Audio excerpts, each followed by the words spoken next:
Good morning my dear student. मैं हूं दिग्विजय कुमार और आप देख रहे हैं कश्यप ट्यूटोरियल।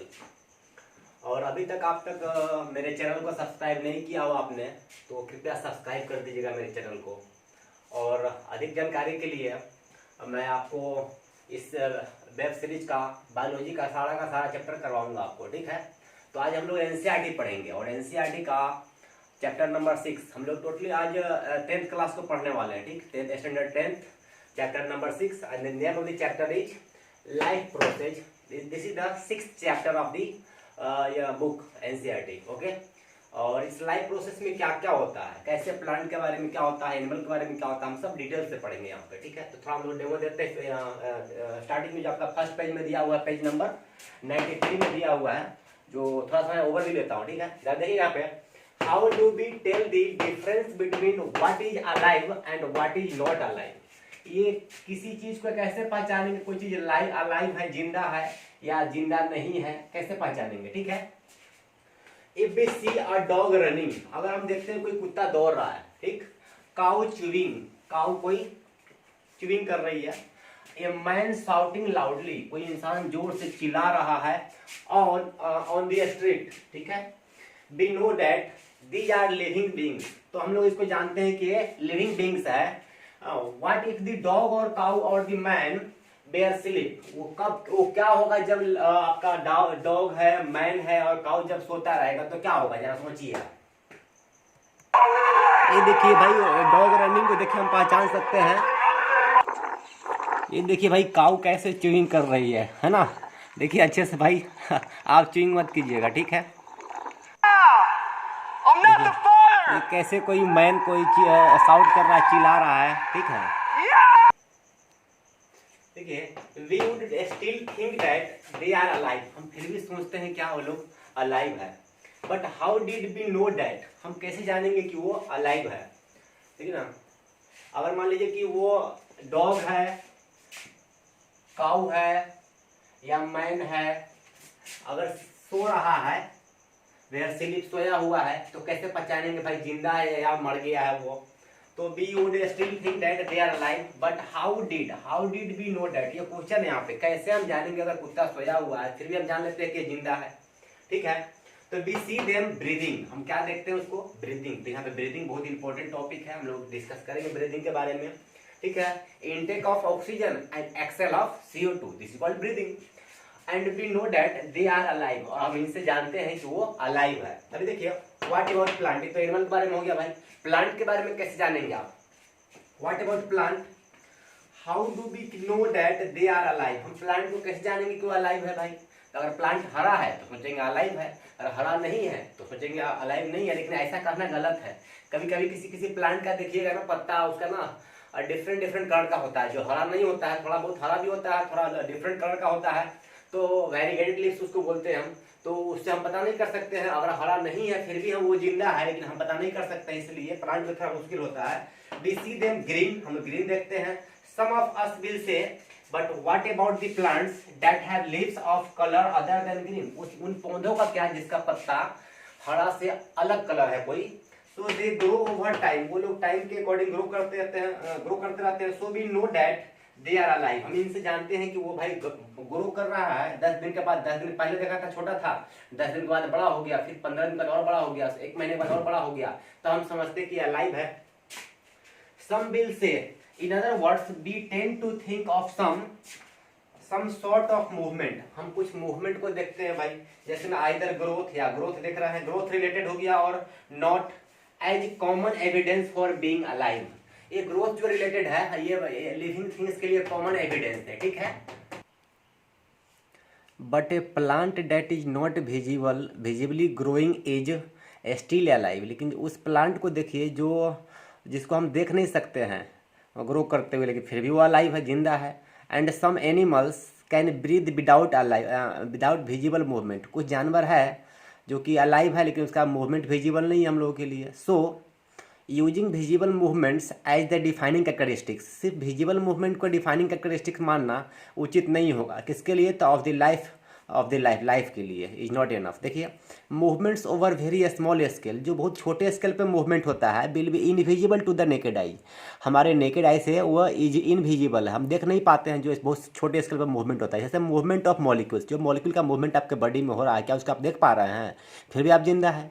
ठीक है, for example is this invisible molecular movement necessary for life, क्या ये मॉलिक्यूल का इनविजिबल मूवमेंट, जो हम मूवमेंट तो होता है लेकिन दिखता नहीं है, हमारे लाइफ के लिए नेसेसरी है? हाँ भाई नेसेसरी है, बिना मॉलिक्यूल का मूवमेंट का हम जिंदा नहीं रह सकते हैं।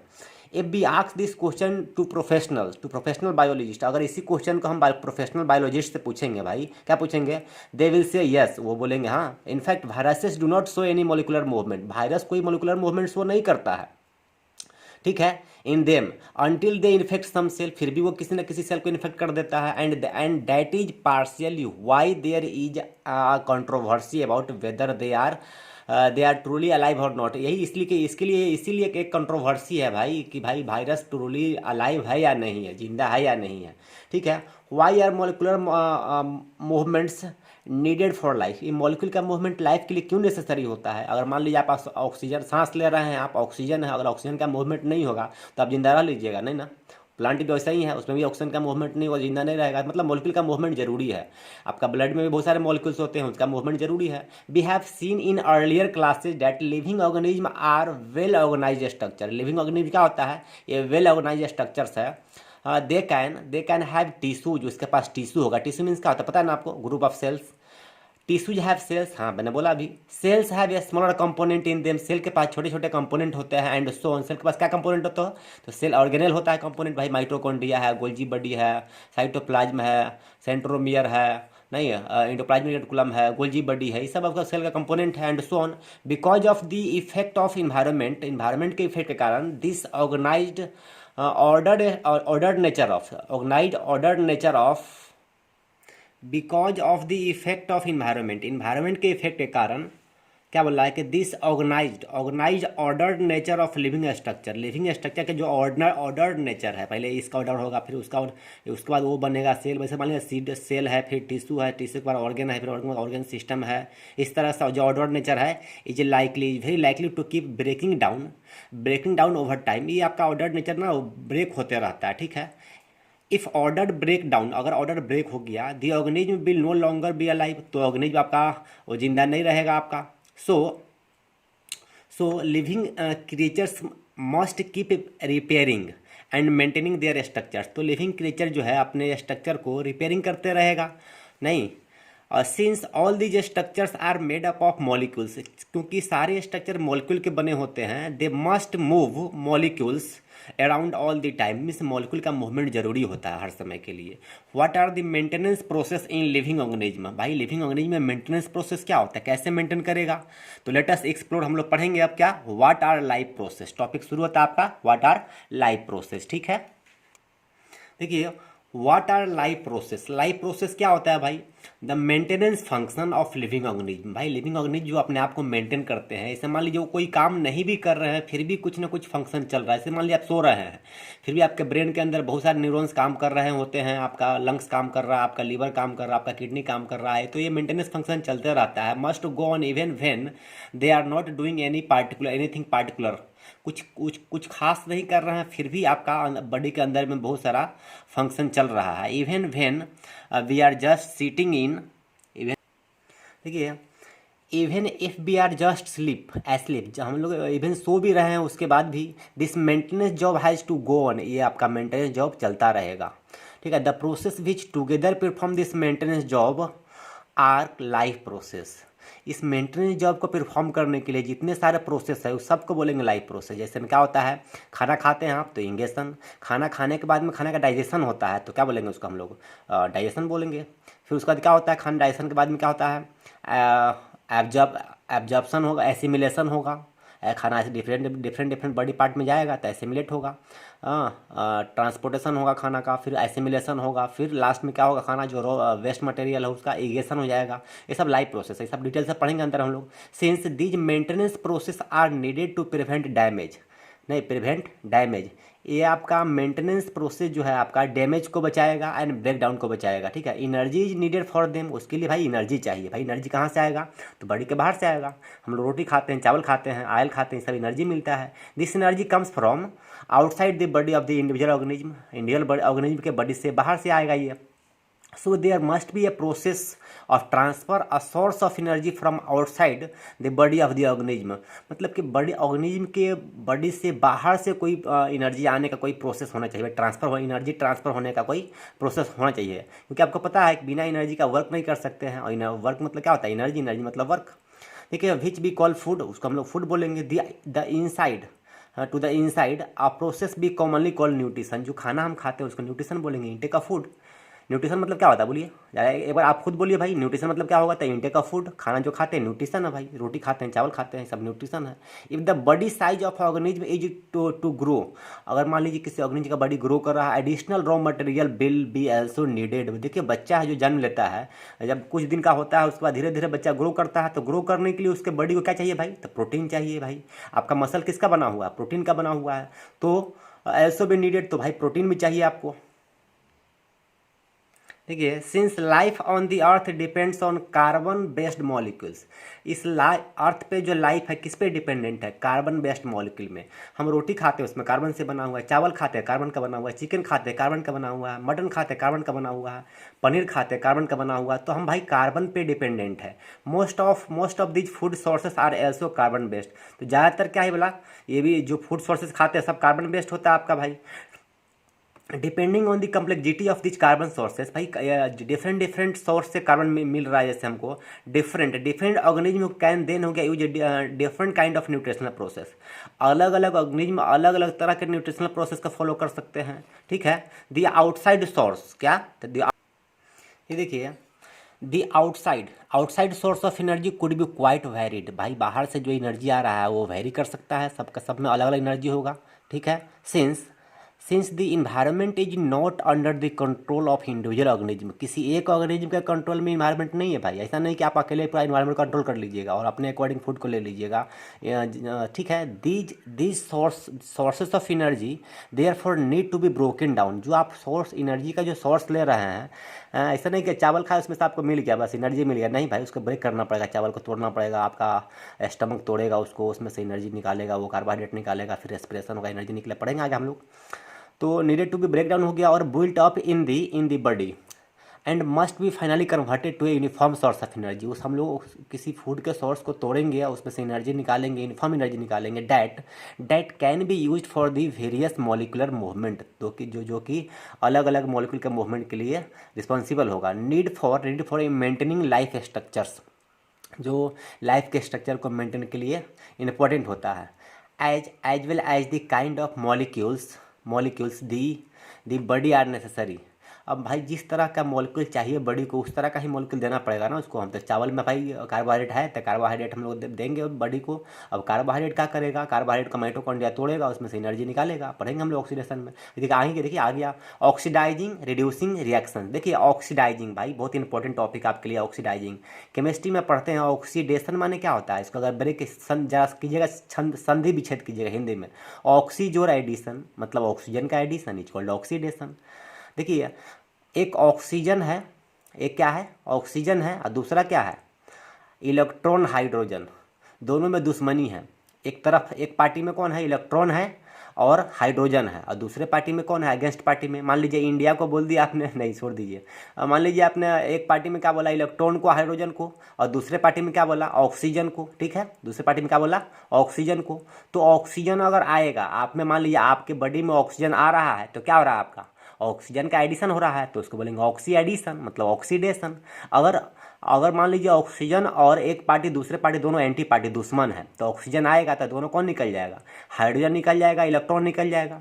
तो अगर हाइड्रोजन निकल गया तो रिडक्शन मतलब उसको भी ऑक्सीडेशन बोलेंगे, या इलेक्ट्रॉन निकल गया फिर भी ऑक्सीडेशन हुआ भाई, क्योंकि ऑक्सीजन का एंटी है हाइड्रोजन इलेक्ट्रॉन, वो हाइड्रोजन इलेक्ट्रॉन भाई भाई है। तो ऑक्सीजन आएगा तो इलेक्ट्रॉन हाइड्रोजन निकल जाएगा। तो ऑक्सीजन आया तो आपका क्या हो गया आपके बॉडी का ऑक्सीडेशन, या कह सकते हैं दूसरे शब्दों में कि removal of hydrogen and electron is called oxidation. अगर आपको बोलना है रिडक्शन, क्या बोलना है आपको, रिडक्शन के बारे में बात करेंगे तो इसका रिवर्स हो जाएगा। क्या बोलेंगे इसका रिवर्स। आप ऑक्सीजन आपके बॉडी में ला रहे थे तो ऑक्सीडेशन बोल रहे थे, अब आपके बॉडी में ऑक्सीजन नहीं आएगा, आपके बॉडी में कौन आएगा, आप दुश्मन। मान लीजिए आपका इलेक्ट्रॉन हाइड्रोजन अगर आएगा तो क्या हो जाएगा, आपके बॉडी का रिडक्शन हो जाएगा। ठीक है, आपके बॉडी में अगर कौन आया, हाइड्रोजन आया, इलेक्ट्रॉन आया, तो उसका क्या हो गया, आपके बॉडी का रिडक्शन हो गया। और उसको रिवर्स में क्या हो गया आपका, मतलब कि आपके बॉडी से ऑक्सीजन निकल गया, फिर भी रिडक्शन। इलेक्ट्रॉन हाइड्रोजन आ गया, फिर भी रिडक्शन। तो जो इलेक्ट्रॉन खाएगा उसका रिडक्शन हो जाएगा। ऐसा ही मन में ट्रिक बना सकते हैं। तो इसलिए मैं बोला कि रिडक्शन ऑक्सीडेशन। तो ऑक्सीडाइजिंग मतलब क्या होगा, जो ऑक्सीडाइज करने का जिम्मा लेगा। मैंने जैसे मान लिया मैंने ठेका ले लिया कि मैं आपको ऑक्सीजन दूंगा, तो अब मैं आपको ऑक्सीजन दूंगा तो आपके बॉडी का ऑक्सीडेशन हो गया, लेकिन ऑक्सीडेशन किसने करवाया, मैंने। तो मैं क्या हुआ, ऑक्सीडाइजिंग एजेंट। ऑक्सीडेशन करवाने का जिम्मा लेने वाला एजेंट किसको, ऑक्सीडाइजिंग एजेंट। तो मैं अगर मैं ऑक्सीडाइजिंग एजेंट हो गया, oxidising reducing reactions are some of the most common chemical reactions to break down molecules. ये कुछ कॉमन केमिकल रिएक्शन है जो मॉलिक्यूल को तोड़ेगा। फॉर दिस मेनी ऑर्गेनिज्म हो गया use oxygen sourced from outside the body. हाँ भाई, अपने बॉडी में ऑक्सीजन बना नहीं सकते, हम ऑक्सीजन बाहर से ही लेंगे भाई। The process of acquiring oxygen from outside the body, हम अपने बॉडी के बाहर से ऑक्सीजन लिया, हाँ भाई लिया, प्लांट से लिया। And to use it in the process of breaking down of food. हम लोग खाना को तोड़ेंगे, किसको तोड़ेंगे, चावल को तोड़ेंगे, रोटी को तोड़ेंगे, सब्जी को तोड़ेंगे, किसके मौजूदगी में, ऑक्सीजन के मौजूदगी में। Food sources for cellular need, किसके लिए भाई, एटीपी निकालने के लिए। किसके लिए, तो एटीपी निकालने के लिए किसको तोड़ेंगे, ग्लूकोज को तोड़ेंगे भाई। तो ग्लूकोज को तोड़ दिया, क्या किया, ग्लूकोज को तोड़ दिया हम लोगों ने। ग्लूकोज को तोड़ने से क्या हुआ भाई, ऑक्सीजन के प्रेजेंस में तोड़ा। किस लिए तोड़ा, तो एटीपी निकालने के लिए तोड़ा, लेकिन बोनस में CO2 भी मिल गया। इसी को तो बोलते हैं हम लोग रेस्पिरेशन बोलते हैं। क्या बोलते हैं, रेस्पिरेशन। तो वही बोला कि सेलुलर नीड, जो सेल के नीड के लिए जरूरी है एटीपी, तो इसीलिए उसको बोलेंगे respiration. Is what be call respiration. देखिए दे भी दिया रेस्पिरेशन, है ना। रेस्पिरेशन को समझा आप लोगों ने, जरा डिफाइन कर लिखिएगा अपने को। आइए थोड़ा हम लोग अब रेस्पिरेशन का थोड़ा डिफिनेशन देख लेते हैं। देखिए क्या इसमें कि बायोकेमिकल रेस्पिरेशन को हम लोग फिजियोलॉजिकल रेस्पिरेशन ही बोलेंगे, लेकिन यहाँ पे हम लोग क्या पढ़ना है, बायोकेमिकल रेस्पिरेशन पढ़ना है। कि बायोकेमिकल डिफिनेशन ऑफ रेस्पिरेशन, ठीक है। क्या बोला है कि it refers to a metabolic process. देखिए मेटाबॉलिक प्रोसेस क्या होता है कि बॉडी के अंदर जो भी प्रोसेस हो रहा है वो सब मेटाबॉलिक प्रोसेस होता है, ठीक है। तो it refers to the metabolic process by which an organism obtains energy. जिस तरीके से कोई ऑर्गेनिज्म एनर्जी को ऑब्टेन करता है भाई, एनर्जी किसके फॉर्म में, कोयला, डीजल, पेट्रोल नहीं, एटीपी। किसके लिए, in the form of ATP, adenosine triphosphate. हम लोग सब डिटेल से स्टडी करेंगे, ठीक है। तो आगे वाले टॉपिक में यहाँ पे ये देखना, टी मतलब होता है ट्राई, मतलब तीन, फॉस्फेट मतलब फॉस्फेट पता है PO4, 3 PO4 होगा तो ट्राइफॉस्फेट हो गया। एडिनोसाइन, इसमें शुगर लगा हुआ है तो एडिनोसाइन ट्राइफॉस्फेट, एडिनोसाइन। यहाँ पे NADH है, इसको भी हम लोग ऑब्टेन करेंगे, सीखेंगे आगे वाले जो मतलब टॉपिक में, ठीक है। बाई ऑक्सीडाइजिंग, मैंने सिखाया आपको ऑक्सीडेशन, एडिशन ऑफ ऑक्सीजन। तो बाई ऑक्सीडाइजिंग किसको भाई, तो न्यूट्रिएंट, जो खाना खाते हैं आप, फूड खाते हैं, उस फूड को क्या करेगा, ऑक्सीजन ऐड करवाएगा हमारा बॉडी का सेल, ऑक्सीडेशन होगा उस फूड का और एनर्जी निकालेगा उनसे, किसके फॉर्म में, एटीपी के फॉर्म में। एंड रिलीजिंग वेस्ट प्रोडक्ट, जो वेस्ट प्रोडक्ट उसको रिलीज कर देंगे, ठीक है। उसको बोलेंगे रेस्पिरेशन। थोड़ा इसको थोड़ा लिख लीजिए, ठीक है। हम लोग थोड़ा आते हैं अब नेक्स्ट वाले टॉपिक पे, या देखते हैं इसको। Now come to the topic respiration. Okay, see respiration. Air is taken into body through nostril of nose. देखिए भाई, अपने बॉडी में एयर कैसे आता है आप सभी को पता है, नोस्ट्रिल के थ्रू आता है, ठीक है ना। The respiratory organ is present within the body, and the organ is covered by a surface. हमारा रेस्पिरेटरी ऑर्गन कहाँ पे प्रेजेंट है भाई, तो भाई लंग्स हमारे बॉडी में प्रेजेंट है। और किससे कवर्ड है ये, which is very fine and delicate, and the exchange of oxygen and carbon dioxide takes place across this surface. The structure of the organ increases its surface area when it is in contact with oxygen-rich atmosphere. जब ये हमारा lungs जो है ना oxygen rich atmosphere के contact में आता है तो अपने सरफेस को बढ़ा लेता है, में से वॉल्यूम को बढ़ा लेता है। ये वॉल्यूम बढ़ने से ऑक्सीजन अंदर चला आता है और इसको हम लोग यूज करते हैं। There are passages that takes air into organ, and there is a mechanism for moving air in and air out. Let us learn the mode of respiration in lungs from the following diagram. air enters into body through nostrils of nose. The nostrils consists of fine hairs that हमारे nostril में क्या होता है, fine air होता है। क्यों होता है भाई? तो म्यूकस होता है जो डस्ट पार्टिकल को एब्जर्व करके रख लेता है अपने में। lines the passage, the way through which air passes, and also lined with mucus. What is the use of fine hair and mucus lining in the nostril passage? The fine hair of nostrils filter the air from dust, dirt, and microorganisms. And ये हमारा जो hair है क्या करता है, dust को करता है, प्रिवेंट करता है, और माइक्रो ऑर्गेनिज्म को भी प्रिवेंट करता है हमारे लंग्स के अंदर आने में। mucus also traps the dirt and facilitates smooth flow of air with its moist characteristic. Then the air passes through throat. The throat, also called as windpipe or trachea, which is surrounded. देखिए क्या बोलते हैं throat को, वहाँ पे wind pipe बोलते हैं, जिससे ना एयर पास करता है हमारे बॉडी में, या ट्रेकिया भी बोलते हैं उसको हम लोग। Rings of cartilage. What is the necessary of rings of cartilage? ये ट्रेकिया में जो अगर रिंग होता है, ये कार्टिलेज होता है, जो इसका क्या नेसेसरी है हमारे बॉडी में। अगर मान लीजिए किसी कारण से दब गया हमारा वो ट्रेकिया, तब तो एयर नहीं आ पाएगा अंदर में हमारे बॉडी में, तो इसीलिए वहाँ पर रिंग होता है, ताकि दबने के बावजूद भी इजीली वो एयर का मूवमेंट हो सके।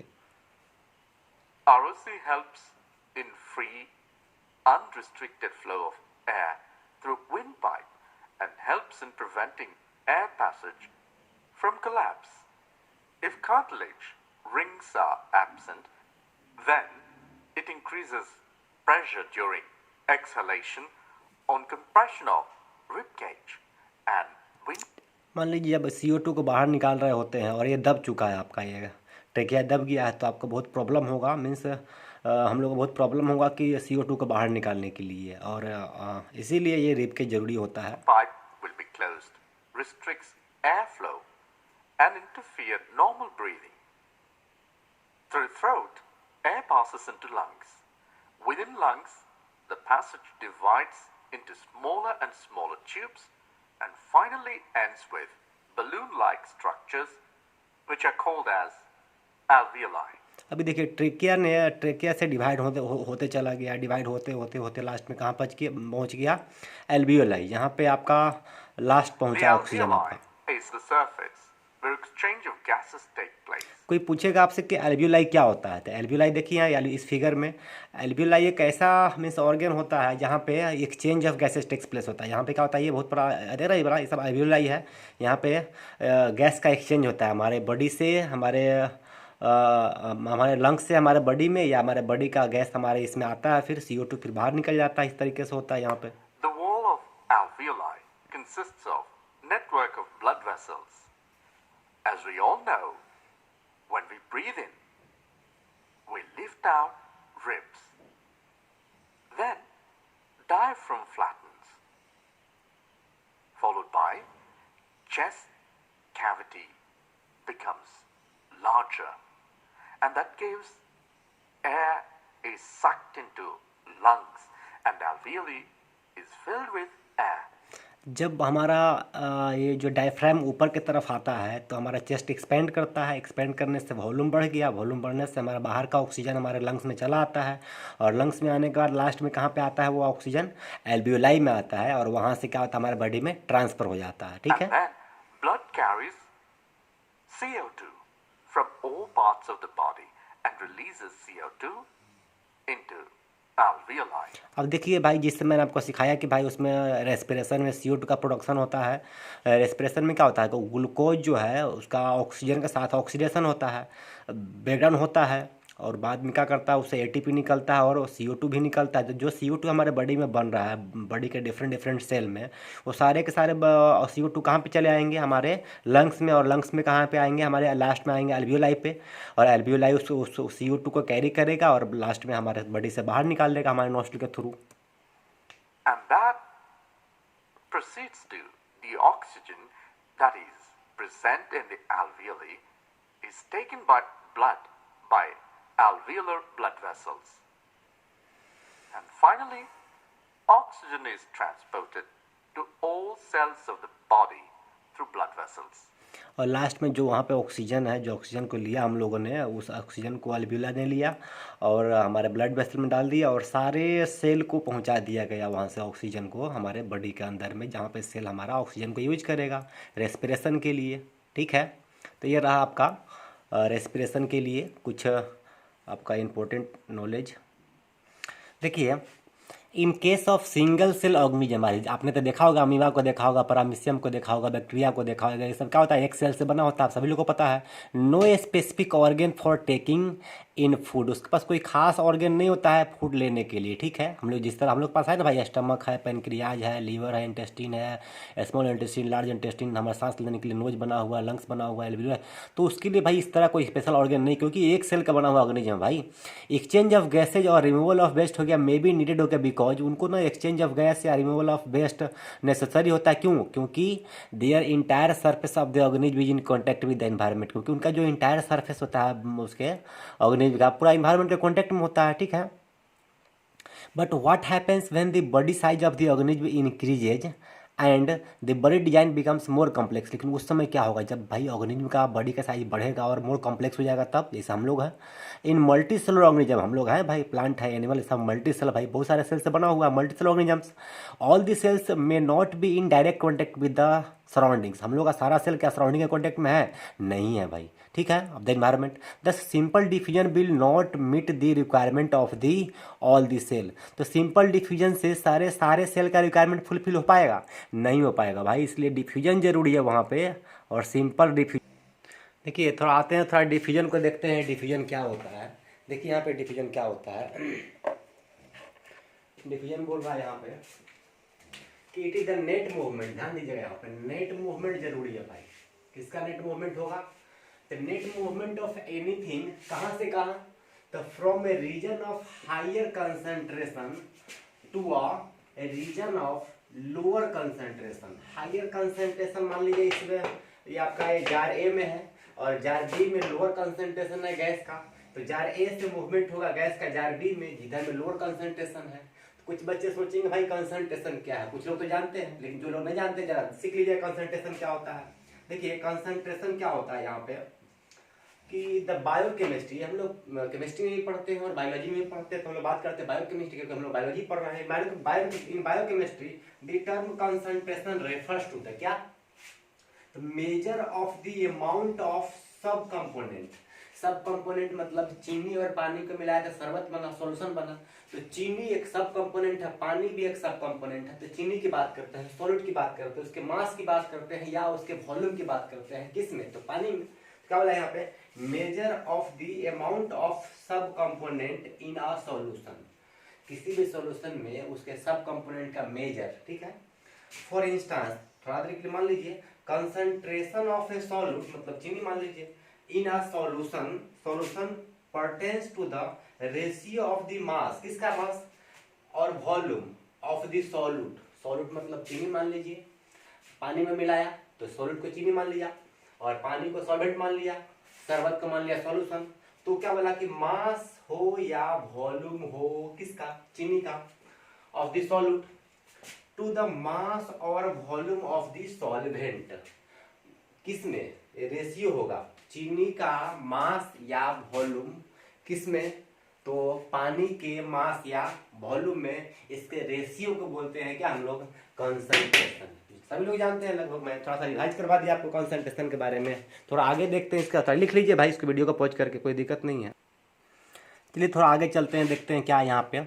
वी हैव सीन प्रीवियसली, ठीक है, how in multi cellular organism हो गया, various body parts have specialise. भाई मल्टी सेलुलर ऑर्गेनिज्म में बहुत सा वेरियस बॉडी पार्ट स्पेशलाइज होता है। सांस लेने के लिए हमारे पास लंग्स बना हुआ है, खाना खाने के लिए स्टमक बना हुआ है भाई, स्मॉल इंटेस्टिन है, लार्ज इंटेस्टिन है, ब्लड को सर्कुलेट करने के लिए हार्ट बना हुआ है, ये आपका प्यूरिफिकेशन के लिए, ब्लड का प्यूरिफिकेशन के लिए आपका किडनी बना हुआ है। तो ये सबका डिफरेंट ऑर्गन्स बना हुआ है, हमारे स्पेशलाइज्ड पार्ट है in the functions they perform. ठीक है, they are familiar with the idea of these specialised tissue. इन सब टिश्यू का जो स्पेशलाइज वर्क है वो सब आपको पता है। And with their organisation in the body of the organism, उनका क्या ऑर्गेनाइजेशन है, क्या मतलब किस तरह से बने हुए हैं, आपको पता है इस सब के बारे में। It is therefore not surprising that the uptake of food, हम लोग जो खाना खाते हैं एंड ऑक्सीजन लेते हैं, will also be the function of a specialise tissue, किसी न किसी स्पेशलाइज टिश्यू का ये भी फंक्शन ही है। अपटेक मतलब इस मान लिया हम लोग ऑक्सीजन लेते हैं तो ये हमारा डायफ्रैगम, हमारा लंग्स का फंक्शन है कि ऑक्सीजन ले वो, ठीक है। However this proposes a problem, लेकिन भाई इससे प्रॉब्लम, क्या प्रॉब्लम है, since the food and oxygen are not taken up at one place in the body. अरे भाई हाँ, अगर हमारे पैर को चाहिए भाई फूड या ऑक्सीजन तो क्या कैसे मिलेगा, हम तो लंग्स में ले रहे हैं तो मुश्किल है भाई। तो क्या करना पड़ेगा, उस ऑक्सीजन को ट्रांसपोर्ट करना पड़ेगा हमारे पैरों तक या हमारे हाथों तक, तब जाके ऑक्सीजन पहुंच पाएगा of the organism. While all parts of the body need them, हमारे बॉडी का सारा पार्ट को ऑक्सीजन चाहिए भाई, क्योंकि सबको एनर्जी लेना है, ट्रांसप्रेशन क्या बोलते हैं उसको, रेस्पिरेशन करना है। This situation creates a need for a transportation system for carrying food and oxygen, इसीलिए ये सब इसका ट्रांसपोर्टेशन सिस्टम चाहिए इसके लिए, फूड को और ऑक्सीजन को कैरी करने के लिए। कहाँ से, तो from one place to another in the body, हमारे बॉडी में एक प्लेस से दूसरे प्लेस में कैरी करने के लिए। देखिए व्हेन केमिकल रिएक्शन से यूज द कार्बन सोर्स, जब केमिकल रिएक्शन होता है तो कार्बन सोर्स का यूज करता है, जैसे मैं आपको बोला मैंने रेस्पिरेशन में ग्लूकोज का यूज होता है, ऑक्सीजन के साथ यूज होता है CO2 का प्रोड्यूस करने के लिए। हाँ, और देखिए and the oxygen for the energy generation, आपको पता ही मैंने बोला ही था भाई, एनर्जी को जनरेट करने के लिए ऑक्सीजन का यूज करेंगे हम लोग, न्यूट्रिएंट्स में ऐड करेंगे ऑक्सीजन, ऑक्सीडेशन होगा, ATP के फॉर्म में एनर्जी बनेगा, CO2 बाहर निकलेगा। दे क्रिएट बाई प्रोडक्ट्स, वो बाई प्रोडक्ट्स भी बनाते हैं, that are not only useless for the cell of the body, वो बाई प्रोडक्ट भी बनाते हैं, जैसे में CO2 जो हमारे सेल के लिए यूजलेस है, ठीक है, बट कुड इवन भी हार्मफुल, हमारे लिए हार्मफुल भी है, यूजलेस तो है ही नहीं, मतलब यूज तो है ही नहीं उसका, प्लस ऊपर से हार्मफुल भी है, मतलब उसको बाहर निकालना भी जरूरी है। These waste by products are therefore needed to be removed from the body, इसीलिए इन सब बाई प्रोडक्ट को हमारे बॉडी से रिमूव करना जरूरी है। Removed from the body and discarded outside by process called excretion, देखिए ना, इसको बाहर निकालना भी जरूरी है, और जिस तरीके से निकालेंगे, जिस प्रोसेस से निकालेंगे, उस प्रोसेस से क्या बोलेंगे हम लोग, excretion, removal of unwanted waste. देखिए again if the basic rules of the body, again if the basic rules of the body, आगे देख, if basic rule of the body design in multicellular organism आज followed, नहीं, जो basic rule है multicellular organism body का डिजाइन का, अगर उसको फॉलो किया जाए, a specialised tissue for excretion will be developed, excretion के लिए एक स्पेशलाइज्ड टिश्यू डेवलप्ड होता है भाई, which means that the transportation systems will need to transport waste away from this cell, ये ट्रांसपोर्टेशन सिस्टम जो होता है ये वेस्ट को हमारे सेल से अवे बाहर निकाल के ले जाता है, जैसे मैंने आपको दिखाया एल्वियोलास में, एल्वियोलाई ने क्या किया कि CO2 को कैरी किया, हमारे लंग्स से बाहर निकाल दिया हमारे बॉडी से, फ्रॉम दिस सेल हो गया टू दिस एक्सक्रीटरी टिश्यू, इन सब एक्सक्रीटरी टिश्यू की मदद से हम बाहर निकाल पाते हैं वेस्ट को। Let us consider the various processes हो गया, so essential to maintain life process one by one. ये आपका इंट्रो था, अब हम लोग डिटेल से पढ़ेंगे, ठीक है। चलो देखिए कुछ क्वेश्चन है यहाँ पे भाई, कुछ क्वेश्चन को डिस्कस करते हैं, ठीक है, फिर हम लोग लास्ट में फिर पढ़ेंगे न्यूट्रिशन को। देखिए ये न्यूट्रिशन है, ये आपका 6.2, ठीक है, तो ये जो हमारा नेक्स्ट टॉपिक है, और न्यूट्रिशन को हम लोग आगे वाले वीडियो में पढ़ेंगे, ठीक है। तब तक कि जितना मैंने पढ़ाया आपको पढ़िए आप, और कोशिश कीजिए क्वेश्चन डिस्कस करने का, जो नहीं आएगा क्वेश्चन हमको आप कमेंट में लिख के भेजिएगा, मैं आपको सॉल्व करके बताऊँगा, ठीक है। और हाँ, थोड़ा मेरे वीडियो को लाइक कर दीजिएगा भाई, अगर अच्छा लगेगा तो, नहीं तो डिसलाइक भी कर सकते हैं, कोई दिक्कत नहीं है। सब्सक्राइब कर दीजिएगा अगर नहीं किए हैं तो, और कमेंट भी कर दीजिएगा, और बेल आइकन को दबा दीजिएगा ताकि नया वीडियो आपको मिल सके, ठीक है। थैंक यू, नेक्स्ट वीडियो में मिलते हैं, ठीक है, बाय।